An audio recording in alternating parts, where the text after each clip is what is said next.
Jesús. Amén. Bueno, me parece que enero es indudablemente el mes donde escuchamos sermones o reflexiones que nos estimulan a pensar en lo nuevo que podemos lograr en el año y pensar en nuestras aspiraciones, en nuestros planes, todo lo que tenemos pensado hacer. Pero bueno, tengo una noticia para todos ustedes. Dios tiene planes para cada uno de nosotros y también para nuestra iglesia. Por eso es tan importante lo que dice Isaías capítulo 55, cuando dice que mis pensamientos y mis caminos son más altos. Entonces, como hijos de Dios, esto nos debe hacer que incorporemos a Dios, a su palabra, a su guía, a su espíritu, dentro de nuestra manera de pensar acerca de todo lo que planificamos. Entonces, es muy importante pensar, además, que la voluntad de Dios es buena, perfecta y aceptable. Y entender, por otra parte, que el propósito de Jesús no es que hacer nuestras vidas mejor o más tranquilas o fuera sin ningún problema, ¿no? O hacernos mejores personas. Va mucho más allá, tener una relación con Dios, mucho más allá. Y entonces es muy importante esta parábola de el nuevo vino en los nuevos odres, porque de alguna manera nos está desafiando, por un lado, dejar atrás las viejas maneras y patrones de pensar y maneras de vivir y enfocarnos en lo nuevo que es mejor, lo nuevo, ese nuevo vino que es Jesús, que representa a Jesús y esa nueva vida que Él quiere para cada uno de nosotros. Bueno, vamos a contextualizar esta parábola. En realidad son dos parábolas en una, ¿no?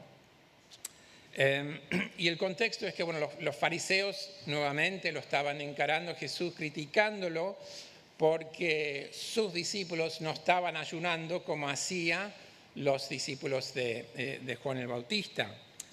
Entonces Jesús les explica a los fariseos que por tanto tiempo estaba bien ayunar, ¿no? Porque todo el Antiguo Testamento estaba de alguna manera presentando este Mesías que iba a venir, ¿no? Con la promesa de salvación, la promesa de restauración, la promesa de que Dios sería su Dios y ellos serían su pueblo, y que iba a inaugurar una época en cuando el reino de Dios se iba a hacer realidad en la tierra. El problema es que, bueno, con la venida de Jesús, eso significó la inauguración del reino de Dios, porque eso es lo que predicó Jesús, el evangelio del reino, ¿no? Y donde está Jesús, ahí está la presencia del reino. Y entonces los fariseos y buena parte del pueblo de Israel no supo entender el tiempo de la venida del Hijo de Dios al mundo para cumplir todo lo que había estado predicho en el Antiguo Testamento, estas promesas y bendiciones que eran para ellos. Entonces, es muy importante entender, en primer lugar, y nosotros nos damos cuenta que el tiempo de Dios para nosotros ya vino. Reconocemos que Él está queriendo potenciar nuestra vida, hacer que nosotros podemos hacer más lugar, crecer en nuestra capacidad para Dios en nuestra vida, o todavía estamos aferrándonos a lo viejo, a lo que ya conocemos y de ahí no nos movemos. Bueno, esto un poco fue lo que pasó con Israel, fue lo que pasó con especialmente los fariseos, todos los religiosos, no supieron interpretar los tiempos de Dios para ellos y su pueblo. El problema es que los fariseos habían desarrollado más allá de la ley, porque la ley es buena, porque nos indica cómo vivir ante Dios, nos hace ver nuestra necesidad de Jesús y ver que somos pecadores, pero más allá de la ley, los fariseos habían agregado lo que se llama la tradición oral, más o menos eran unas 600 leyes, ¿no?, que adicionaron a la ley. Entonces, Jesús nunca estaba en contra de la ley, ¿no? Él vino, además, dijo que él vino para cumplirlo y no para abolirlo, ¿sí?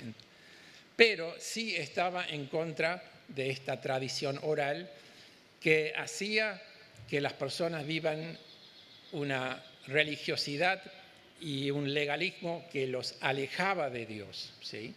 Los alejaba de Dios. Entonces, detrás de estas parábolas estamos viendo que Jesús estaba diciendo, mira, ha llegado el tiempo de Dios para su pueblo, ¿no? ¿Lo reconocen?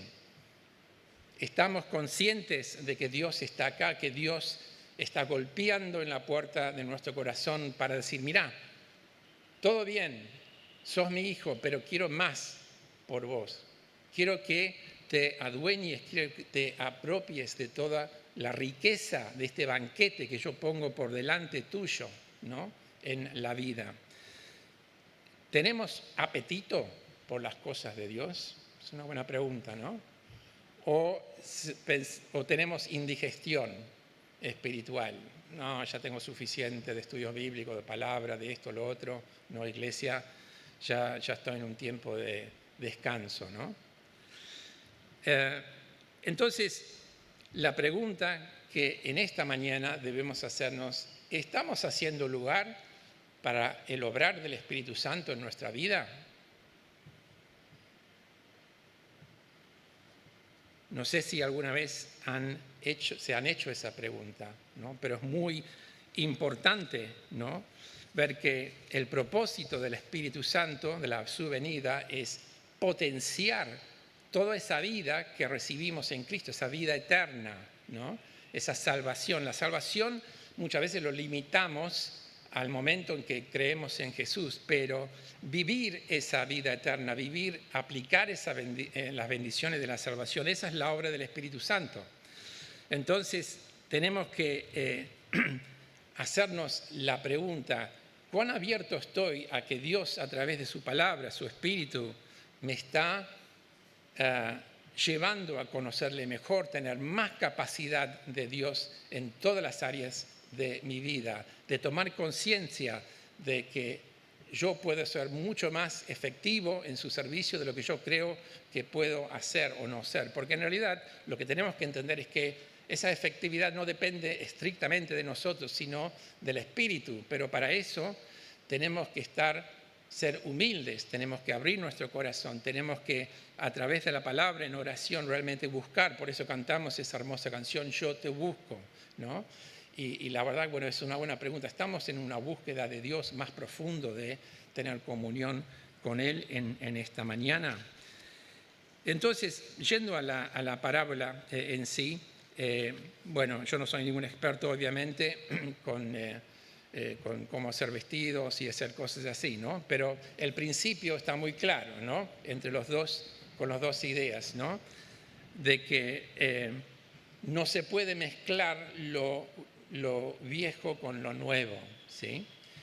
Y esto es muy importante, ¿no?, porque todos en este camino de crecimiento espiritual, de crecimiento en Cristo, estamos igual luchando, ¿no?, con cosas en nuestra vida, cosas que nos tienen esclavizados, ¿no? Quizás son patrones de pensamiento, ¿no?, o de conducta. Y cuando nosotros no desatendemos, ¿no?, las cosas que necesitan cambiar en nuestra vida, dice Pablo en 2 Corintios que se forman fortalezas, ¿no? Fortalezas que son muy difíciles de derribar, ¿no?, porque muchas veces ni tenemos conciencia de que estamos viviendo cosas que desagradan a Dios. Y la única manera en que podemos realmente destruir esas fortalezas, dice Pablo en 2 Corintios 10, es mediante la palabra de Dios, obviamente con la ayuda del Espíritu Santo, que nos muestra la necesidad de cambiar y de buscar arrepentirnos de esas conductas, ¿no? Entonces, como decía Lutero, la vida cristiana es una vida de continuo arrepentimiento, ¿no? Siempre hay algo de cual debemos arrepentirnos, pero es importante ese proceso, vivirlo y reconocer nuestra necesidad. Por eso tenemos precisamente al comienzo de nuestro servicio el tiempo de confesión de pecados. ¿Por qué? Para que podamos despejar nuestra vista espiritual, limpiar nuestro corazón para que nosotros realmente podemos entrar y ver claramente a Dios obrando en nosotros y disfrutando de su presencia. Pero el tema es que para todo esto, por eso tuvimos la lectura de Ezequiel que habla en definitiva de lo que Jesús le habló a Nicodemo en Juan capítulo 3, la necesidad indispensablemente del nuevo nacimiento, ¿no? O lo que se llama en otras partes de la Biblia la regeneración, de dar vida a algo que está muerto, ¿sí? Y por eso y también lo que dice el Evangelio de Juan en su prólogo es muy importante, porque mucha gente todavía hoy se confunde acerca de cómo puede estar en una relación de paz con Dios, ¿no? Juan me encanta como lo dice en los versículos 12 y 13, porque él dice, primero, lo que no sirve para que nosotros podamos ser hijos de Dios, ¿no? Y después termina con cómo somos hijos de Dios. Dice, mas a cuántos lo recibieron, a los que creen en su nombre, les dio el derecho de ser hijos de Dios. Estos no nacen de la sangre, nadie nace creyente, ni por deseos naturales. No tenemos libre voluntad porque nuestra libre voluntad está esclavizado al pecado, ni por voluntad humana, sino que nacen de Dios, ¿sí? Entonces el énfasis pone acá totalmente la salvación en Dios, ¿no? O como dice Jonás, lo dice, la salvación es de Jehová. Entonces este es el primer paso, ¿no? Para que nosotros podamos tener vida con Cristo, ¿no? Y esto no es un proceso, ¿sí? El nuevo nacimiento es un acto soberano de Dios, el Espíritu Santo, que quita ese corazón de piedra que está muerto, ¿no? Y nos da un corazón de carne que tiene vida espiritual y puede responder libremente al llamado de Dios, de arrepentirnos, de abrazar a Jesús en nuestro corazón como Señor y Salvador. Entonces es muy importante todo lo que estamos viendo, porque por ahí hay mucha gente que todavía piensa, bueno, pero yo soy buena persona. No, nadie, la Biblia dice, nadie es bueno. No hay uno solo bueno, dice el Salmo 14. Entonces Jesús representa este vino nuevo, ¿no? Que solo puede ser contenido en nuevos odres. ¿Por qué? Porque si muchas veces hay personas que tratan de vivir los valores de la fe, pero no conocen a Jesús, ¿no? Lo desconocen, piensan, ay, sí, qué bárbaro, ¿no? Esto me parece genial, estos valores que tiene la iglesia presbiteriana, bla, bla, bla, pero eso no se puede vivir así. Tenés que tener un cambio interno radical en tu corazón para poder vivir esa vida en el Espíritu, ¿sí? Entonces, por eso es tan importante esta parábola, ¿no? De no tratar de mezclar las cosas, ¿sí? Porque ¿cuál es la consecuencia en ambos casos, ¿no? Ese vestido se rompe definitivamente sin manera de reparar y esos odres también revientan, los viejos odres revientan. ¿Por qué? Porque los viejos odres no tienen más capacidad de ampliar su capacidad para recibir el vino nuevo. Y es lo mismo con las personas que no creen en Jesús, que no lo conocen, ¿sí? Por eso, para nosotros como comunidad de fe, es muy importante que cada uno de nosotros tengamos la capacidad de claramente, con amor, ¿no?, presentar las buenas nuevas del Evangelio a nuestros seres queridos, amigos o personas que Dios pone en nuestro camino, ¿sí? Y no tener duda, ¿no?, de cómo compartir el mensaje de la salvación. Todos debemos tener ese mensaje ahí listo para compartir en el momento que Dios nos da la oportunidad. Y La realidad es que aun cuando Dios nos salva, eso es simplemente el principio, es el principio de nuestro andar con Dios, ¿sí? Y lo que Dios trabaja para hacer es ampliar, darnos más capacidad, ¿no?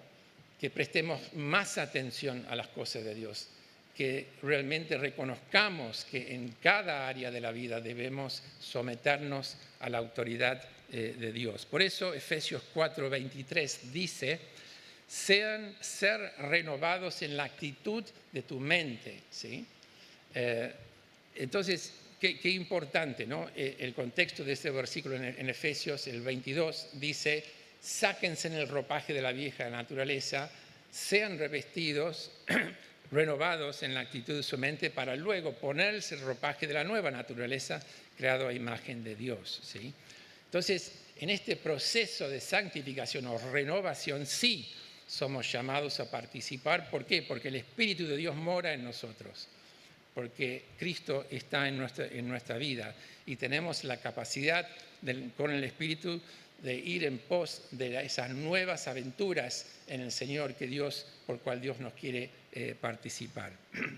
Y esto se hizo realidad el día de Pentecostés, esta plenitud de la vida en el Espíritu, cuando vino el Espíritu precisamente sobre la iglesia. Y se derramó el Espíritu Santo según la promesa del nuevo pacto en Jeremías 31, ¿no? Y es muy importante este nuevo pacto porque fue sellado en la sangre de Cristo. Dice la carta a los Hebreos que estudiamos, ¿no?, en la segunda parte del año pasado, de que esa está basado en mejores promesas, ¿no? Y es superior al antiguo pacto. Pero el nuevo pacto también habla acerca de esta gran promesa del derramamiento del Espíritu Santo sobre la iglesia en el corazón de su pueblo. ¿Y qué produce el Espíritu Santo en nosotros? Produce en nosotros una nueva capacidad para obedecer a Dios, para amar a Dios, para ir en pos de esas cosas que pertenecen al reino de Dios, ¿sí? Entonces, qué importante es para nosotros entender, reflexionar, ¿no?, en estos tiempos, ya que quizás tenemos un poco más de tiempo, si estamos de vacaciones, de pensar en estas cosas y buscar realmente esa plenitud de vida de Dios para nosotros, ¿no? Entonces, y uno se hace la pregunta, ¿por qué fue tan efectivo, tan eficaz el testimonio de la iglesia en Hechos, ¿no? Y podemos decir que fue efectiva porque fue una comunidad que fue transformada, ¿no? Tenían una vida cristocéntrico, ¿no?, centrada en Cristo y su gloria, y fueron ellos mismos transformados, ¿no?, y empoderados por el Espíritu Santo. No sé si estas cosas están en nuestra lista de prioridades en esta mañana. Ojalá que sí. Entonces, el nuevo pacto, habla de plenitud de vida, ¿no?, en cual realmente somos capacitados para salir de nuestro entorno, ¿no? Esto es lo que dijo Jesús. Ustedes son mis discípulos acá en Jerusalén, Judea, Samaria y hasta los confines de la tierra. Tenían que salir de su zona de confort, ¿no?, para ir proclamando el evangelio que es para todos, ¿no? Y la realidad es que Pablo habla muy poco del tema del pacto, lo habla solamente en 2 Corintios 3, del 6 al 18, donde compara el viejo y el nuevo pacto, ¿no? Y dice, el viejo pacto tenía su gloria, pero el nuevo pacto, ¿no?, viene con más gloria, con más poder para transformarnos a imagen de Cristo. Y por eso, lo que necesitamos es tener esa sed de Dios. ¿Tenemos sed de Dios en esta mañana? ¿No? Por eso el Salmo 42 dice, como siervo jadeante que busca las corrientes de agua, así te busca, oh Dios, todo mi ser. Tengo sed de Dios, del Dios vivo. ¿Cuándo podré presentarme ante Dios? Así es como se sintieron esta mañana, por ejemplo, cuando se levantaron. Es para pensarlo, ¿no? Entonces, bueno, ¿cómo respondemos a este desafío, ¿no? Bueno, sabemos que Dios entonces está proyectando algo muy grande para cada uno de nosotros. Créelo, realmente créelo. Y para nosotros como comunidad de fe. Y de la misma manera, acá tengo, bueno, Sandra, mi esposa, que es artista, ¿no? Y muchas veces veo los cuadros que hace y yo digo, brillante, espectacular. Y no es porque yo soy su esposo, ¿no? Realmente pinta muy, muy bien. Y ella dice, no, acá le falta un poquito de sombra, acá le falta un poquito de luz, y esto es la proporción acá, etc. Y lo va retocando, ¿no? Y yo pienso, ¿cuándo va a terminar el cuadro, no? Pero la realidad es que después uno mira la versión final y uno ve que sí, la verdad que fue necesario todos esos retoques, esos cambios, para que el cuadro sea realmente algo espectacular, ¿no? Todos sus cuadros son espectaculares, ¿viste? Y la verdad es que Dios trabaja con nosotros así, ¿no? Nos está trabajando en cada uno de nosotros de a poco, un cambio acá, un cambio allá, un retoque acá, ¿no? Y la verdad que algunas veces, bueno, los artistas dicen, no, voy a empezar de nuevo, boom, boom, y tiran todo abajo y empiezan de nuevo hasta que salga bien. Bueno, Dios está trabajando en nosotros hasta que salgamos a imagen de Cristo, ¿no? Ese es el proyecto de Dios para nosotros. Pero dentro de ese proyecto, además, tiene cosas para cada uno que hagamos, ¿no? Para Él, ¿no? Y que seamos también para Él. Entonces, ¿cómo respondemos, ¿no? A este gran desafío de este mensaje del vino nuevo en nuevos odres? Bueno, les quiero sugerir un par de cosas prácticas, ¿no? En primer lugar, debemos tomar conciencia de la importancia de que la palabra y el Espíritu trabajan juntos, ¿sí? No podemos decir, no, bueno, el Espíritu me dijo, y ignorar lo que dice la palabra, o si contradice la palabra. El Espíritu trabaja para encarnar la palabra de Dios en cada uno de nosotros, ¿sí? Por eso, 2 Timoteo 3, 15, 17, dice en el versículo 15, que muchas veces lo pasamos por alto, dice, hablando a Timoteo, su hijo espiritual, Pablo dice que en las Escrituras, las Sagradas Escrituras, que en ese momento era el Antiguo Testamento, dice, ahí tenés el conocimiento para la salvación a través de la fe en Cristo.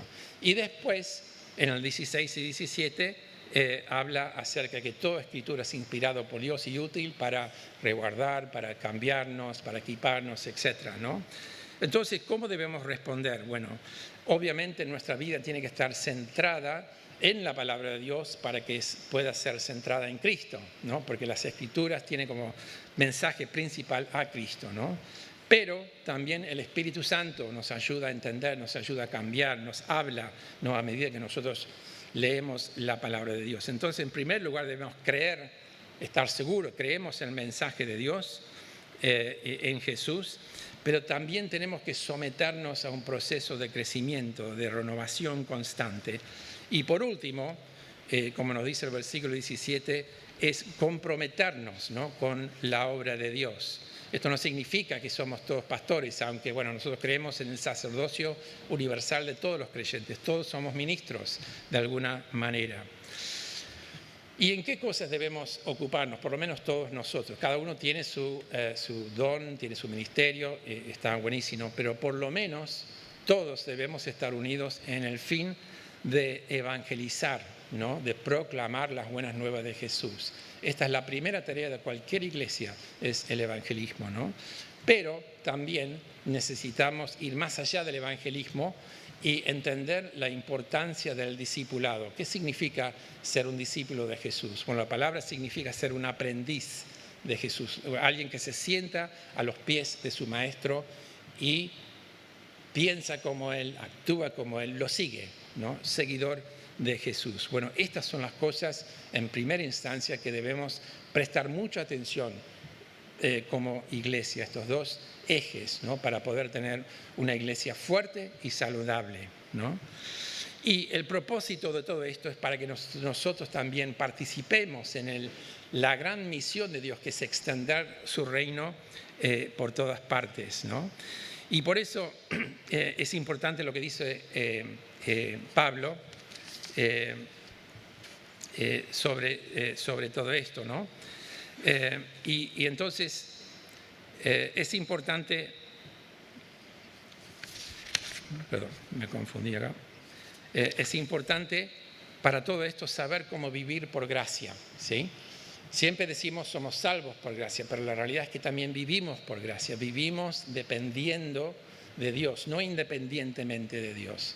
No decimos, ya soy salvo, ya sé todo, acá tengo la palabra, lo puedo hacer yo. No, vivimos por gracia, vivimos dependiendo de Dios en todo momento. Y por eso Pablo, en 1 Corintios 15, dice, yo soy lo que soy por la gracia de Dios. Y la gracia que Él me concedió no quedó sin fruto. Dice, al contrario, he trabajado con más tesón que todos ellos, aunque no yo, sino la gracia de Dios que está conmigo, ¿no? Entonces la gracia de Dios nos pone a trabajar, nos impulsa a ir en la dirección que Dios tiene preparado para cada uno de nosotros. Pero en segundo lugar, también debemos entender que vivimos por fe, ¿no? Y no por vista, ¿no? Muchas veces tenemos la tendencia de hacer muchos planes y decir, bueno, yo calculo que vamos a poder llegar a tal ingreso en la iglesia o a esa cantidad de miembros o plantar una nueva iglesia en algún lado, pero la realidad es que vivimos por fe y eso significa confianza en lo que esperamos, ¿no? Es tener certeza de lo que no vemos todavía. El comentarista Albert Barnes dice, caminar por la fe es vivir confiados en la esperanza de lo que vendrá, confiando en las realidades invisibles, que las realidades invisibles existen, ¿sí? No tratarlos como todavía no está. No, tenemos que ver las cosas que en cual nosotros creemos como, aunque son invisibles al ojo humano, son visibles para nosotros, ¿no? Y permitir que nos moldea nuestra vida como si fueran visibles, ¿no? Entonces la pregunta en esta mañana es, ¿creemos realmente en todo lo que Dios nos promete? ¿Tenemos esa certeza de que Dios va a cumplir sus promesas, sus propósitos en nuestra vida? ¿Estamos buscando realmente su reino y su justicia?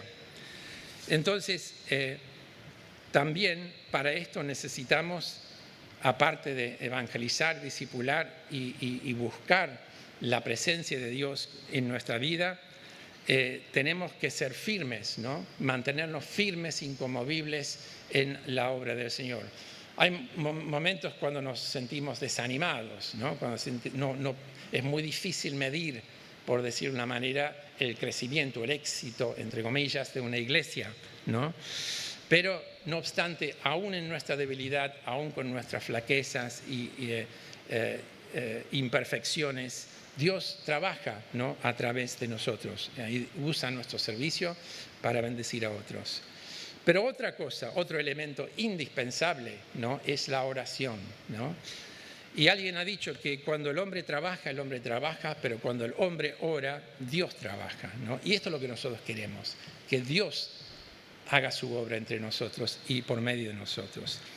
Y la oración es el ejercicio espiritual más profundo que podemos expresar y hacer, porque al orar reconocemos que todo el poder y la fortaleza que nosotros necesitamos se encuentra en Dios, en depender sobre Él, ¿no?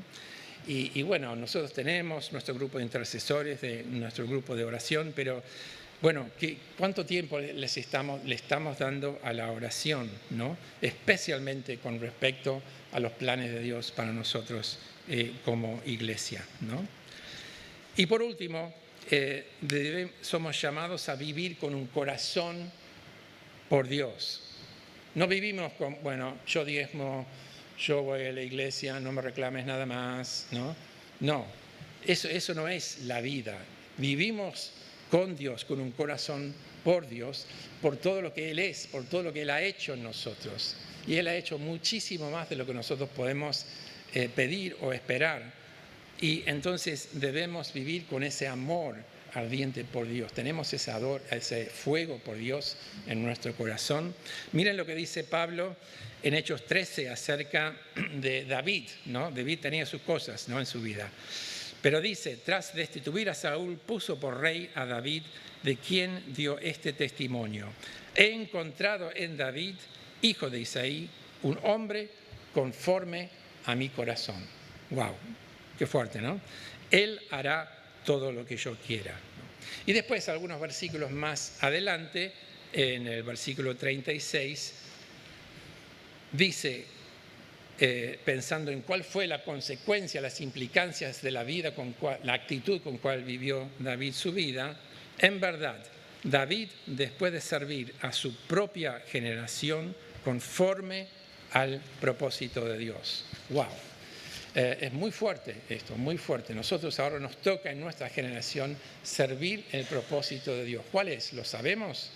¿Lo tenemos en claro personalmente como iglesia? Entonces, como hijos de Dios, debemos prestar atención, mucha atención a esta parábola o estas dos parábolas de cual leímos en esta mañana. Y tomar en cuenta también las advertencias de no tratar de mezclar los tantos, ¿no? Porque se pierde todo, ¿no? Se pierde quizás el intento de muchos de querer conocer a Dios, pero no lo encuentran, o también desperdiciamos la riqueza del Evangelio, la riqueza de todo lo que Dios quiere dar para nosotros en nuestra vida. Alguien escribió lo siguiente: ¿qué necesitamos trabajar en nosotros en esta mañana? Si quieres servir con el poder de Dios, extiéndase en oración. Si quieres más sabiduría, profundiza tu estudio de la palabra.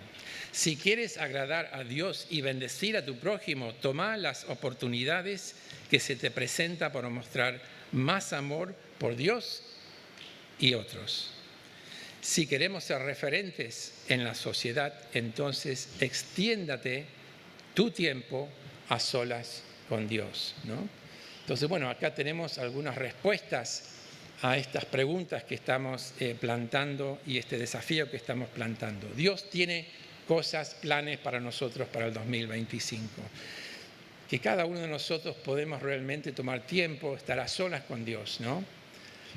Para buscar a Dios de todo corazón, ¿no?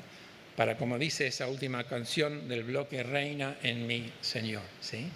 Que eso sea nuestra oración y que podemos ir en pos de disfrutar de ese banquete de bendiciones que Él pone por delante por nosotros, y que estemos disponibles para la misión, sea cual sea que Dios tiene para cada uno de nosotros, para que podamos exaltar a Jesucristo y extender su reino. Oremos.